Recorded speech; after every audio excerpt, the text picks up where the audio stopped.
बिस्मिल्लाहिर्रहमानिर्रहीम औज़ुबिल्लाहि। अच्छा, आज हम स्टार्ट करेंगे 18 लेक्चर। तो अब बेसिकली इसमें आ रही है, जिसने लिखा भी है कि रिवीजन ऑफ इंटीग्रेशन। मतलब इंटीग्रेशन तो हम पहले पढ़ चुके हैं, तो लेकिन इसमें अब क्या है, चूँकि हम पढ़ रहे हैं, ये हमारा जो कोर्स कोड है ना, इसका नाम है जी मल्टी वेरिएबल कैलकुलस। बेसिकली ये होता है कि कैलकुलस के अंदर ना तीन चीज़ें आती हैं: लिमिट्स, डेरिवेटिव, इंटीग्रेशन और इनकी एप्लीकेशंस। अब चूंकि हम मल्टी में पढ़ रहे हैं, तो अब ज़ाहिर सी बात है, मल्टी का मतलब होता है एक से ज़्यादा। तो इंटीग्रेशन हमने सिंपल एक तो की हुई थी, लेकिन अब मल्टी का मतलब इसमें यूज़ हो रहा है। तो इसका मतलब ये होगा कि इंटीग्रेशन अब हम सिंगल पढ़ी थी ना, अब वो इंटीग्रेशन हमें डबल करनी है और ट्रिपल करनी है इसके अंदर। ठीक है जी। तो सबसे पहले तो मैं थोड़ा सा इंटीग्रेशन का जो इस लेक्चर में रूल यूज़ हो रहा है ना, बेसिकली उस रूल को डिस्कस कर देता हूँ, फिर हम इस लेक्चर की तरफ आते हैं। ठीक है। तो इंटीग्रेशन के वैसे तो काफ़ी रूल हैं, लेकिन सबसे पहले जो रूल नज़र आ रहा है वो पावर रूल है। तो ये मैंने एक चार्ट सा बनाया हुआ है। तो देखिए, इंटीग्रेशन को हम दो हिस्सों में डिवाइड कर देते हैं। एक हम बोलते हैं डेफिनेट इंटीग्रल, एक हमारे पास होते हैं इनडेफिनेट इंटीग्रल। ठीक है। अब बेसिकली जो डेफिनेट इंटीग्रल होते हैं ना, इंटीग्रेशन का मतलब ये होता है कि एक हमारे पास ऐसे कोई ना कोई कर्व है, और इस कर्व के जो नीचे एरिया आ रहा है, वो एरिया मालूम करने को हम बेसिकली कहते हैं इंटीग्रेशन। ठीक हो गया। अब जब हमारे पास डेफिनेट इंटीग्रल होते हैं ना, तो इनकी ये जो इंटीग्रल होते हैं ना, इसकी ऐसे लिमिट्स दी होती हैं, जैसे इसकी दी नहीं हुई 1 और ये 2। तो इस सूरत में हम इसका तरीका और है, लेकिन जो इनडेफिनेट इंटीग्रल होते हैं ना, उनमें ऐसे ये लिमिट्स नहीं दी होती। ठीक है। तो अब वो इसमें वो हम लोग क्या करते हैं, जब इनडेफिनेट इंटीग्रल होता है इसमें हम सी भी ऐड करते हैं, और ये जो डेफिनेट इंटीग्रल होता है इसमें सी हम ऐड नहीं करते। उसकी वजह ये होती है कि जब हम डेफिनेट इंटीग्रल का करते हैं ना, तो जैसे ये कर्व है, तो हमें पता होता है कि इस कर्व के नीचे ये 1 2 लिखा हुआ है, मतलब ये 1 है, ये इधर 2 है, मतलब इतने हिस्से के नीचे ही एरिया हमें एग्जैक्ट पता होता है, तो इसलिए हम इसमें सी ऐड नहीं करते। लेकिन जब हम इनडेफिनेट की तरफ जाते हैं, तो हमें पता नहीं होता कि कर्व के अंदर ये कितने हिस्से का हमने एरिया मालूम करना है। तो हम ऐसे कर देते हैं कि जितना हिस्से का एरिया आ गया ठीक है, बाकी जो बचा हम उसको ना एक्सपेक्टेड के तौर पे ऐसे प्लस सी लिख लेते हैं। एक इसकी और भी एक दो एग्जांपल्स हैं वो मैथमेटिकली, लेकिन ग्राफिकली मैंने बताया कि ये रीज़न होता है। ठीक है। तो अब सबसे पहले तो मैं इनडेफिनेट को डिस्कस करता हूँ कि इनडेफिनेट इंटीग्रल में सबसे पहले ये वाला जो मैंने रूल लिखा है ना, इसको कहते हैं हम लोग पावर रूल। ठीक है। तो आज वाले लेक्चर में सिर्फ यही रूल यूज़ हो रहा है। तो ये रूल अब है क्या, पहले समझ लें। सबसे पहले क्या करना है कि एक्स की पावर एन है मतलब ये पावर में, तो इसी वजह से हम इसको कहते हैं पावर रूल, कि कोई भी फंक्शन अगर पावर में से दिया हो तो हम उस पर लगाएंगे पावर रूल। अब पावर रूल है क्या, कि आपने क्या करना, एक्स की पावर में एक प्लस 1 कर देना, उसी पावर को नीचे आपने डिवाइड कर देना, प्लस सी कर देना। ये है सिंपली पावर रूल। और दूसरा मैंने इसके साथ लिखा हुआ कि एन नॉट इक्वल टू -1, मतलब एन की इधर कोई भी पावर हो सकती है, 1 2 3 4 5 -2 -3, लेकिन कहता है कि -1 नहीं होनी चाहिए, क्योंकि जब -1 होगा तो फिर उस पर ये रूल नहीं लगेगा। उसकी रीज़न क्या है, ये मैंने नीचे रीज़न लिखी हुई है ये वाली। क्योंकि जब किसी भी फंक्शन की पावर -1 होगी ना, तो जब हम इस पर पावर रूल लगाएंगे, तो इसमें एक +1 करेंगे, नीचे भी वही पावर डिवाइड करेंगे, तो ऊपर आ जाएगा एक्स की पावर 0, नीचे आ जाएगा 0। एक्स की पावर 0, किसी भी नंबर की पावर 0 वो होती है हमारे पास 1, और नीचे 0 है। तो ये रूल है कि जब भी नीचे 0 आ जाए ना, ऊपर कुछ भी हो, मतलब हम कहते हैं कि समथिंग ओवर 0, वो हमारे पास होता है इन्फिनिटी के बराबर। इन्फिनिटी को हम कहते हैं अनडिफाइंड, इस चीज़ को हम डिफाइंड ही नहीं कर सकते। तो इसलिए आपने याद रखना है कि पावर रूल के अंदर जब भी -1 आ जाना है, तो आपने ये पावर रूल उस पर नहीं लगेगा। पावर -1 के अलावा कोई भी एक्स के ऊपर होगी ना पावर, उस पर आपने पावर रूल लगा देना है। अब पावर रूल बेसिकली है क्या, देखें ज़रा, ये मैंने एग्जाम्पल कुछ की हुई है। पावर रूल ये होता है सिंपल, देखें एक्स का स्क्वायर है, तो पावर रूल क्या होगा, मैंने कहा कि पावर में एक आपने प्लस कर देना और उसी पावर को नीचे डिवाइड कर देना। तो एक्स की पावर 2 थी, तो इसकी पावर में एक मैंने प्लस किया, ये बन गया एक्स की पावर 3, और इसी को मैंने नीचे डिवाइड कर दिया। ठीक है। अब इसी तरीके से इसकी एक और एग्जांपल है, एक्स की पावर 3 है, तो क्या किया मैंने, देखे कि इसी तरीके से इस पर पावर रूल लगाया कि पावर में +1 कर दिया 4, और उसी पावर को नीचे डिवाइड कर दिया। अब जब पावर मैंने ले ली ना -2 वाली, तो -2 में भी ऐसे ही करना है कि इसकी पावर +1 कर दिया और नीचे भी यही कर दिया। अब -2 + 1, ये हमारे पास -1 आ गया, नीचे भी -1 आ गया। तो एक्स की पावर -1 है, नीचे जाके ये प्लस के हो जाएगी, तो ये माइनस भी इसके साथ आना, इधर मेरे से ये स्किप हो गया। अब इसी तरीके से एक्स की पावर -3 है, तो इसमें भी यही होगा कि पावर +1 कर दिया, उसी पे डिवाइड कर दिया, इसको फर्दर सोल्व कर लिया। अच्छा, ये तो कहानी थी इनडेफिनेट इंटीग्रल की, इसमें हमारे पास ऐसे लिमिट्स नहीं दी होती, इसको तो हम इधर तक ही सोल्व करते हैं, ठीक है। लेकिन जो आज वाले लेक्चर में हमने डिस्कस करना है ना, हमने डिस्कस करना है डेफिनेट इंटीग्रल को। तो अच्छा, अब डेफिनेट इंटीग्रल पहले तो मैंने बता दिया कि इनकी पहचान क्या होती है, इसमें ऐसे आपको लिमिट्स दी होती है, ठीक है। फिर दूसरा काम क्या करना होता है, डेफिनेट इंटीग्रल के अंदर हमने इस लिमिट्स को भी पुट करना होता है। जैसे देखें एक्स की डी एक्स है, ये क्वेश्चन ये सेम ये वाला है, और यही क्वेश्चन भी सेम ये वाला है। तो इनडेफिनेट में तो सिंपल मैंने ये करके ये इसका जवाब आ गया ये वाला। लेकिन डेफिनेट के अंदर क्या करना है, डेफिनेट के अंदर हमने क्या करना है कि इसमें लिमिट्स भी पुट करनी है। ये जो इंटीग्रल के ऊपर होती है ना, इसको हम कह देते हैं अपर लिमिट, ये जो नीचे होती है इसको हम कह देते हैं लोअर लिमिट। अच्छा, सबसे पहले तो आपने क्या करना है कि जो भी इंटीग्रेशन का रूल है ना वो लगा देना, वो सेम वैसे का वैसे ही। जैसे अभी एक्स का स्क्वायर है तो हमें नज़र आ रहा है ये पावर रूल है, तो इस पर हम पावर रूल लगा देंगे। तो पावर में +1 करेंगे, उसी पे डिवाइड कर देंगे, तो आ जाएगा एक्स की पावर 3/3। फिर आपने क्या करना है, नीचे चूँकि ये कांस्टेंट है, कांस्टेंट पे तो लिमिट पुट ही नहीं होनी, इस 3 को आपने बाई निकाल लेना, तो ये बन गया 1/3। ऐसे आपने ये लिख देना ऐसे इस नोटेशन में 1 to 2। अब ये हमारे पास होती है अपर लिमिट, ये होती है लोअर लिमिट। अब ये रूल ये है, थ्योरम ये है कि पहले हमने पुट करनी अपर लिमिट, फिर माइनस डेफिनेशन का लगा के फिर हमने पुट करनी लोअर लिमिट। ये आपने याद रख लेना है कि जितने भी क्वेश्चन आने ना उसका ये डेफिनेशन है इसकी, कि सबसे पहले हमने फंक्शन जो वेरिएबल बचेगा, पहले तो जिसमें भी जो कांस्टेंट आना ना इसको आपने बाहर निकाल लेना है। ये जो एक्स ऐसा वेरिएबल होगा ना, लिमिट सिर्फ उसमें पुट होगी। तो हमने करना है कि सबसे पहले ये अपर लिमिट पुट करनी है, फिर माइनस डेफिनेशन का लगा के फिर लोअर लिमिट पुट करनी है। तो देखिए सबसे पहले मैंने 2 अपर लिमिट थी, एक्स की जगह पे 2 लगाया 2 की पावर 3, फिर माइनस डेफिनेशन का, फिर मैंने लगाया जी लोअर लिमिट 1 का क्यूब ये वाला, ठीक है। अब इसको सोल्व किया, 2 की पावर 3 आ गया 8, 1 की पावर कोई भी ले ले 1 नहीं होती है, तो 8 - 1 7 7/3। अब देखिए फ़र्क क्या है, ये है इनडेफिनेट को हम ऐसे सोल्व करते हैं, लेकिन जो डेफिनेट इंटीग्रल होते हैं जिसमें लिमिट्स भी दी होती हैं, इसकी इंटीग्रेशन तो वैसी होगी जैसे एक्स की पावर 3/3, इसकी भी ऐसे ही। लेकिन इसमें एक स्टेप ज़्यादा होता है कि हमने इसमें लिमिट भी पुट करनी होती है, ठीक है। तो लिमिट की डेफिनेशन ये कि पहले अपर लिमिट फिर माइनस लगा के लोअर लिमिट। तो इस सारे का आंसर ये आ गया 7/3। तो अब इसी तरीके से कि ये मैंने एक छोटी सी एग्जांपल लिखी है कि अगर ऐसी कुछ चीज़ें नज़र आ जाए, बेसिकली ना हम कहते हैं कि जो लिमिट और डेरिवेटिव होते हैं ना, ये एक दूसरे आपस में ना एक दूसरे के वो ऑपोजिट होती है। मतलब अगर इंटीग्रेशन प्लस का तो डेरिवेटिव माइनस का, ये आपस में दोनों ख़त्म हो जाते हैं। अगर आपके पास किसी जगह इस चीज़ की ये ऐसी चीज़ बन रही है ना, तो इसकी इंटीग्रेशन बेसिकली होती है एक्स। अब ये क्यों होती है, इसके 2-3 बातें। एक तो बच्चे शॉर्टकट याद रख लेते हैं कि जी ये इंटीग्रल है, ये इंटीग्रेशन का, ये डी डेरिवेटिव का, ये दोनों कट के जो भी इसके साथ बचा वो हमारा आज।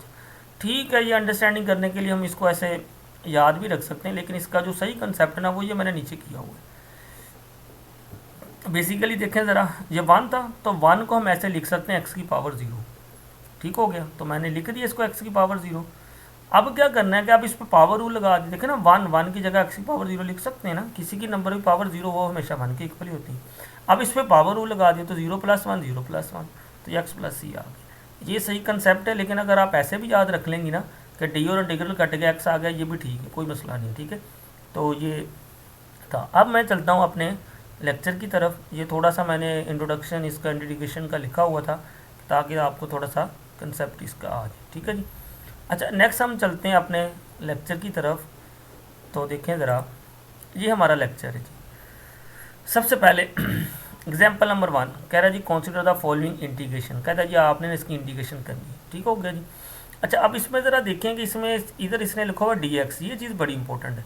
जब आपने इसकी इंटीग्रेशन करनी है ना, पहले तो ये फंक्शन आपने ये अंदर अप्लाई कर देना, दोनों के साथ ऐसे ये अलग अलग हो जाएगा, ठीक हो गया। अब देखो उसने मेंशन भी किया कि integrating with respect to x keeping y constant, क्योंकि इधर डी के साथ एक्स है, तो इसका मतलब हमने इस सारे की इंटीग्रेशन करनी है एक्स के रिस्पेक्ट। तो अब ज़ाहिर सी बात है, जब ये फंक्शन इंटीग्रल इसके साथ एक्स वाई के साथ लिखना है हमने, तो एक्स के रिस्पेक्ट हम इंटीग्रेशन कर रहे हैं, तो वाई जो होना है ना वो कांस्टेंट होता है। तो ये रूल है कि जो भी कांस्टेंट होगा ना उसको हमने बाहर निकालना है। देखिए इसमें क्या किया है कि वाई कांस्टेंट था, वाई को बाहर निकालिए, बाकी ऐसे लिख दिया, फिर प्लस लिख के फिर के साथ था वाई स्क्वायर। तो चूँकि हम एक्स के रिस्पेक्ट कर रहे हैं तो वाई स्क्वायर कांस्टेंट है, इसको भी आपने बाहर निकाल लेना, बाकी बच जाना इसकी जगह कुछ भी नहीं, तो बाकी बच जाना 1dx, ठीक हो गया जी। अब आप इसकी इंटीग्रेशन कर लें। अब आप देखें, आपको नज़र आ रहा है कि 0 to 1 x dx है, तो जिसकी कोई भी पावर ना हो क्या होती है 1 ही होती है, मतलब x के ऊपर फर्ज करो 1 ही है। तो जब हम इसकी इंटीग्रेशन करेंगे तो इस पर बेसिकली क्या लग जाएगा, पावर रूल लग जाएगा। तो x की पावर 1 थी, 1 में +1 किया 2 पे डिवाइड, ये देखें x² / 2 आ गया। ये 0 to 1 लिमिट थी, ये 0 to 1 मैंने ऐसे लिख दिया, ठीक हो गया। प्लस वाई स्केयर वैसे ही है। अब इस चीज़ का मैंने पीछे स्टार्ट में आपको डिफाइन किया है कि अगर इंटीग्रल 1 dx लिखा हो तो इसका जवाब कितना आएगा, x आएगा। जो लिमिट है 0 to 1 ये हमने इधर लिख दी। अब उसी तरीके से जो मैंने शुरू में डेफिनेशन बताई थी कि पहले आपने अपर लिमिट, फिर माइनस माइनस लगा के लोअर लिमिट। आप ज़रा देखें, पहले हमने पुट किया 1, तो x की जगह पे 1 लगाया तो वो बन गया 1/2, फिर माइनस डेफिनेशन का, फिर लोअर लिमिट कितनी है 0, तो x की जगह पे जब 0 लगाना है 0/2 वो सारे 0 हो जाएगा, ठीक हो गया जी। फिर प्लस वाई स्केयर वैसे ही आ गया। अब ये x है तो इसमें भी पहले है 1 अपर लिमिट 1, फिर माइनस लगा के लोअर लिमिट 0 लगा दी तो 1 - 0। तो अब इसको फिर अंदर मल्टीप्लाई कर ले, y को इससे मल्टीप्लाई करेंगे तो ये बन जाएगा y/2, तो ये वाई स्केयर को 1 से मल्टीप्लाई करें तो वाई स्केयर, ये आपका फाइनली आंसर आ गया, ठीक है जी। अब नेक्स्ट वाली ये एग्जांपल, अब ये वाली एग्जांपल भी ऊपर वाली ही है सेम, देखें ज़रा, लेकिन इसमें फ़र्क क्या है, इसमें फ़र्क ये है कि इधर उसने दिया हुआ dy, अब ऊपर वाली में क्या था, देखें नज़र आ रहा है आपको, ऊपर था dx, ठीक है जी, ये फ़र्क है पहले तो। अच्छा फिर अब हमने क्या करना है कि अब हम चूँकि dy तो y के रिस्पेक्ट कर रहे हैं, ठीक है जी। अब जब हम y के रिस्पेक्ट कर रहे हैं तो इसमें x क्या होगा, एज अ कॉन्स्टेंट होगा। तो देखिए जब हमने x y की इंडिकेशन करनी है, y के रिस्पेक्ट कर रहे हैं तो x इसमें कांस्टेंट होगा। देखें x को उसने y निकाल लिया, बाकी y ऐसे लिख दिए। फिर प्लस, तो अब इसमें तो चूंकि कुछ है ही नहीं, x वाला वाई स्केयर है तो ये ऐसे लिखा जाएगा। अब इन दोनों पे फिर इसकी इंटीग्रेशन कर ले, तो y के ऊपर कोई भी पावर ना हो तो 1 नहीं होती, इस पर पावर रूल लगाया तो वो बन गया y²/2।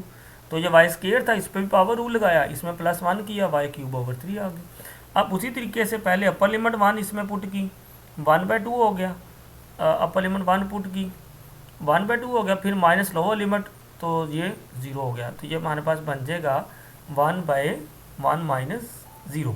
ये 2 उसने बाई लिख लिया ना, जो इधर 1/2 आना था, ये 2 बाई लिख लिया। ये करना भी ऐसे चाहिए कि इस 2 को ना पहले बाई निकाल लिया करें, ये ज़्यादा आसान हो जाता है। इसमें भी इस 3 को पहले बाई निकाल लें, मतलब 1/3 बन जाएगा, फिर बाकी बच जाएगा y³ तो y³ में पहले लिमिट पुट करते हैं, पहले 1 पुट किया, 1 का क्यूब 1 ही, फिर -0 तो 0, 1 - 0।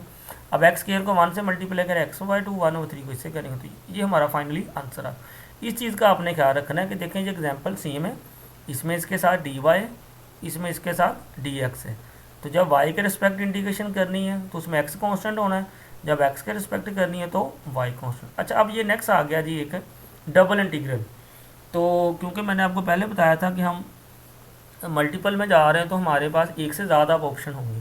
अच्छा अब डबल इंटीग्रल को कैसे सॉल्व करना है, देखें ज़रा, सिंबॉलिकली लिखते कैसे, ही उसने लिख दिया है कि ऐसे 2 इंटीग्रल बनाए होंगे, इधर आपको कोई ना कोई जो भी फंक्शन है वो दिया होगा, इधर आपके पास dx और dy होगा, ठीक है जी, या आर कोई ना कोई रीजन होगा, ये उसने बताया हो सिंबॉलिकली। इस एग्जाम्पल को रहने दीजिए, ग्राफिकली है, तो अगर करना भी है तो आप इसको सोल्व कर सकती हैं इस सारी को ग्राफिकल, लेकिन पहले ये एग्जाम्पल 3 करते हैं, फिर ये ज़्यादा क्लियर हो जाए। अच्छा अब ज़रा देखें एग्जाम्पल 3 में क्या करना है। अब ज़रा सबसे पहले अब इसका रूल क्या होगा कि जब आपको ऐसे डबल इंटीग्रल दे दिए जाएंगे ना, तो इसका रूल क्या होगा, इसको सोल्व कैसे करना है। पहले तो ये चीज़ आपने याद रखनी है सोल्व करने का तरीका ये वाला होगा कि जब भी ऐसे इंटीग्रेशन लिखी होगी ना, इसको हमने सोल्व करना है इंटरनली और एक्सटर्नली।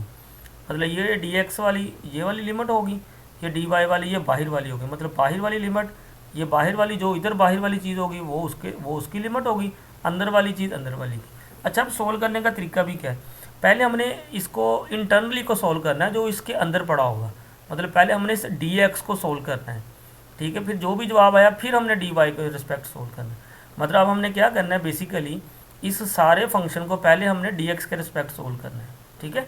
तो जैसे हमने ऊपर किया वही, फिर जो जवाब आया फिर हमने उसको y के रिस्पेक्ट करना है, ठीक है जी। अब ज़रा देखें, मैं इसको करता हूँ।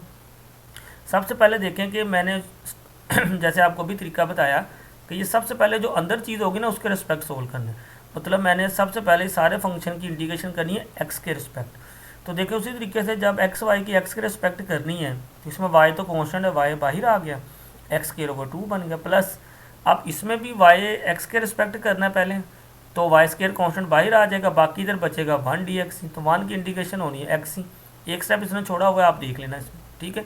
अब इसमें अपर और ये वाली लिमिट पुट कर देनी है आपने, पहले 1 लिमिट पर पुट कर दी अपर, फिर माइनस लगा के 0, वो आपके पास आ जाएगा 1/2, ठीक है, तो वो y/2 ये बन जाएगा। इसमें थोड़े से स्टेप शार्ट किए हुए आप कर लेना। फिर इसमें ये वाला है, एक्स की जगह पे 1 लगाएंगे, 1 माइनस 0 तो वह 1 ही आ जाएगा, वाई स्क्वायर ये बन जाएगा। तो अब इसके बाद रहेगा डी वाई। अब आपने इस सारे की इंटीग्रेशन कर लेनी है वाई के रिस्पेक्ट, ठीक हो गया। तो ये पता है आपको y/2 है, इसमें आप पावर रूल लगा देंगे, y²/2 तो 2 2 4 हो जाएगा। ये y² है तो y³ हो जाएगा। इसमें आपने लिमिट पुट कर देनी है। अब पहले अपर फिर माइनस लोअर, देखें 1/4 को बाई निकाले, y² है इसमें लिमिट पुट कर दें, पहले 1 माइनस 0 तो ये आ जाएगा। फिर इसमें 1/3 को पहले बाई निकाल लें, y³ में लिमिट पुट कर दें, 1 माइनस ये आ जाएगा। इन दोनों कैल्शियम लेंगे तो 7/12 आ जाएगा, ठीक है। मतलब ये इसको उलट नहीं कर देना, मतलब आपने इसकी इंटीग्रेशन ये पहले ये वाई के रिस्पेक्ट नहीं कर देनी। ये चीज़ याद रखनी है कि ये वाला रूल है इसका, कि फ़र्ज़ करो इधर डी जी भी हो सकता है, तो आपने यही तरतीब से चलना कि सबसे पहले इस वाले वेरिएबल के रिस्पेक्ट, फिर इस वाले वेरिएबल के रिस्पेक्ट लिमिट पुट करके जो जवाब आया फिर उसकी वाई वाले के रिस्पेक्ट। अगर इसके बाद जी भी होगा ट्रिपल वाला भी हम करेंगे, फिर जी के रिस्पेक्ट। ये ऐसे ही आपने सीक्वेंस से चलना है, इसको ख़राब नहीं करना, ठीक है, अदरवाइज़ आपका जवाब गलत आएगा। अच्छा, अब ये इस एग्जाम्पल को करने का क्या मकसद है, ये देखिए है तो ऊपर वाली, मतलब है तो ये वाली एग्जाम्पल सेम है, लेकिन करने का मकसद क्या, इसको ज़रा समझें। इसमें क्या था, इस वाली एग्जाम्पल में पहले dx था फिर dy था। अब इसमें क्या दे दिया उसने, पहले dy बाद में dx है। तो अब ज़ाहिर सी बात इसमें पहले dy है, तो आपने पहले इस सारे फंक्शन की इंटीग्रेशन करनी है dy के रिस्पेक्ट, फिर जो जवाब आया उसकी आपने करनी है x के रिस्पेक्ट। बेसिकली ये एग्जाम्पल इसलिए उसने की है कि इनके जवाब हमेशा बराबर आते होते हैं। देखें ऊपर वाले का जवाब कितना है 7/12, इसका जवाब कितना आया 7/12। तो ये चीज़ याद रखनी है कि अगर फंक्शन सेम हो, लिमिट्स भी सेम हो, तो dx dy हो या dy या dx हो, तो इन दोनों के जवाब ऑलवेज क्या आएंगे, हमेशा इक्वल आएंगे। कोई भी फंक्शन दे दिया हो, लिमिट्स दोनों की सेम हो ऐसे dx dy हो या dy dx हो, तो जवाब दोनों के हमेशा सेम आएंगे। ये उसने नीचे लिखा भी हुआ है कि जी the example 3 and example 4 shows that इन दोनों के जवाब बराबर है, मतलब कि dx dy हो या yx या dx हो, दोनों के जवाब हमेशा के आते हैं बराबर। ये उसने इधर लिखा भी हुआ है कि जी the expression is called the iterative repeated integral, often the brackets are repeated, this expression is written as this in which form x is equal to this, ठीक हो गया जी। ये इसमें अभी इसकी एग्जाम्पल कम है, एक ये वाली एग्जाम्पल है। अब ये आपने खुद ही करनी है अब, ठीक है, जैसे मैंने तरीका बताया है कि ये dy पहले है, तो आपने सारे की इंटीग्रेशन पहले करनी y के रिस्पेक्ट। तो देखो जब y के रिस्पेक्ट करनी है आपने, तो x कांस्टेंट बाहर आ जाना है, ठीक है, बाकी रह जाना 1 dx, तो वो आपने देख लेना, ठीक है। जैसे इसने किया हुआ, इसने इकट्ठे कर दिया है, dy के रिस्पेक्ट कर रहे हैं ना, तो ये दोनों कांस्टेंट x प्लस थी, दोनों को बाहर निकाल लिया, तो ये ऐसे कर दिया, ठीक है। इसको आपने इसमें स्टेप छोड़े होंगे, आपने खुद स्टेप इसमें ना ऐड कर लेना, ठीक है। तो ये वाली एक एग्जाम्पल है ये भी आपने खुद ट्राई करनी है। अब इस फंक्शन को ना ऐसे लिख लेना है, ये e की पावर x प्लस वाई है ना, इसको आपने लिख लेना, ये उसने लिखा भी हुआ कि e की पावर x और e की पावर y, क्योंकि ये रूल होता है नीचे वाले सेम पावरों को जमा कर देते हैं, वो इसी चीज़ को हम ऐसे लिख सकते हैं। तो ये आपने इसकी इंटीग्रेशन भी ऐसे ही करनी है, ठीक है। ये वाला क्वेश्चन अब आपने खुद ही करना है, मुझे बताना है, अगर ना हुआ मैं फिर करवा दूँगी। e की पावर 0 याद रखना है, हमेशा 1 के इक्वल होता है। ये e की पावर log 3 है, जब ऐसा रिजल्ट हो ना तो याद रखना है लॉगरिथम और e दोनों आपस में कट जाते हैं, जो ये इसके साथ जवाब हो ना वही आ जाता है। जैसे देखें इधर e की पावर log 3 था ना, तो ये 3 ही इसने इसका जवाब लिखा हुआ है। तो याद रखना है कि e की पावर log इसके साथ जो भी होगा, तो log और e ये आपस में कट जाएंगे, जो भी बाकी बचेगा वही जवाब होता है। तो इसकी इंटीग्रेशन पहले x के रिस्पेक्ट फिर y के रिस्पेक्ट, तो ये आपने करनी एग्जाम्पल खुद ही। और ये वाली एग्जाम्पल भी उसने चेंज की हुई है, मतलब उसमें पहले देखें इस एग्जाम्पल में पहले dx dy था, तो इसमें उसने लिख दिया है, इसमें अब क्या है पहले dy बाद में dx, ठीक है। इसको मैं थोड़ा सा एक्सप्लेन कर देता हूँ। देखें ज़रा, पहले तो हमने इसको ऐसे लिख लिया जी e की पावर x e की पावर y। अब ये dx है, तो जब हमने इसकी इंटीग्रेशन करनी x के रिस्पेक्ट, तो ज़्यादा सी बात है जो e की पावर y वाला ये कॉन्स्टेंट है, ये बाहर आ जाना है, इंटीग्रेशन सिर्फ होनी e की पावर x की, और e की पावर x की इंटीग्रेशन e की पावर x ही होती है, ठीक है जी।